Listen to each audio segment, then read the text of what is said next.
हमेशा की तरह सुकेश मुंबई के नरीमन पॉइंट स्थित अपने ऑफिस 11:15 बजे पहुंचा, जबकि ऑफिस पहुंचने का समय 11:15 बजे था।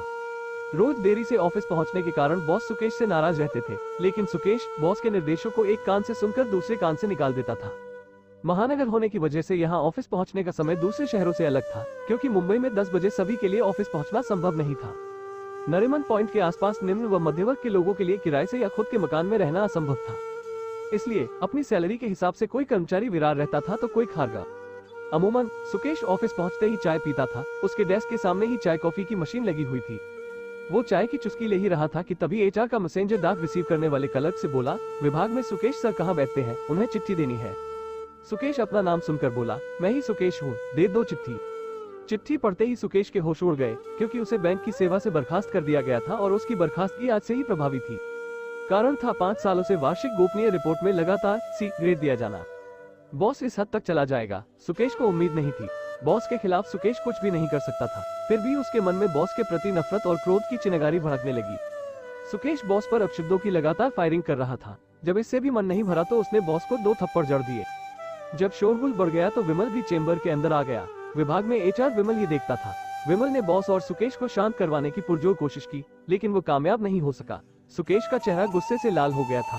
चिल्लाने के कारण वो खांसने भी लगा था, फिर भी वो लगातार बोले जा रहा था। उसके गले के नस तने हुए थे और मुंह से थूक लगातार निकल रहा था। चूंकि उसके पास अब खोने के लिए कुछ भी नहीं था, इसलिए वो बहुत ज्यादा आक्रामक हो गया था।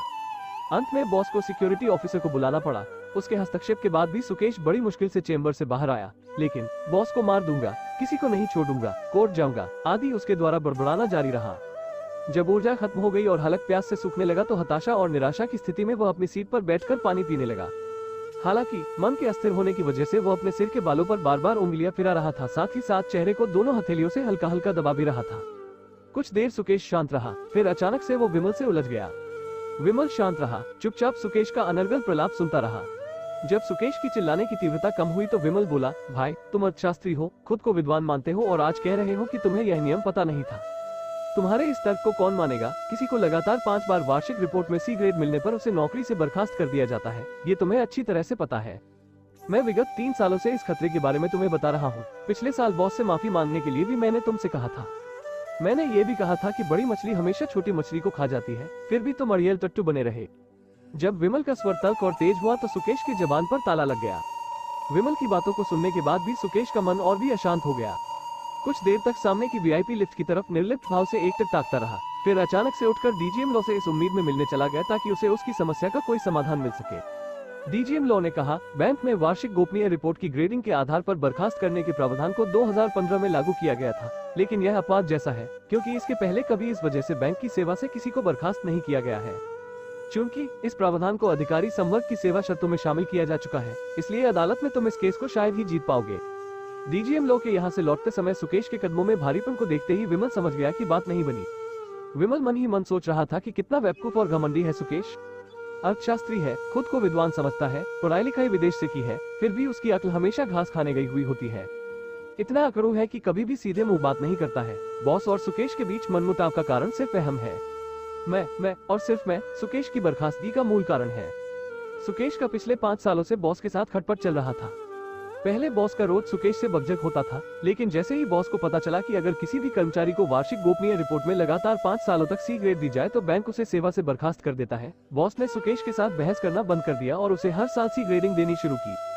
क्योंकि समीक्षा पदाधिकारी के साथ बॉस हमेशा तालमेल बनाकर रखते थे, इसलिए बॉस की दी हुई ग्रेडिंग को समीक्षा पदाधिकारी भी हमेशा यथावत रखते थे। बर्खास्तगी के बाद सुकेश को गृह एवं कार ऋण तत्काल प्रभाव से बंद करना होगा या फिर दूसरी नौकरी करनी होगी, ताकि वो हर महीने घर और कार की किस्त और ब्याज जमा कर सके। अभी वो बैंक द्वारा आवंटित मकान में रहता है, उसे तुरंत खाली करना पड़ेगा। फर्नीचर फिक्सचर की कीमत भी उसे बैंक को तुरंत चुकानी होगी।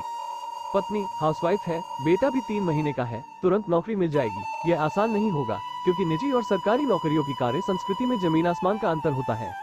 साथ में अब उस पर बर्खास्तगी का कलंक भी लग चुका है। इंसान जानता है कि इस दुनिया में किसी की कोई औकात नहीं, सभी रंगमंच के पात्र हैं और एक दिन सभी को अपनी भूमिका अदा करके इस दुनिया से रुखसत होना है।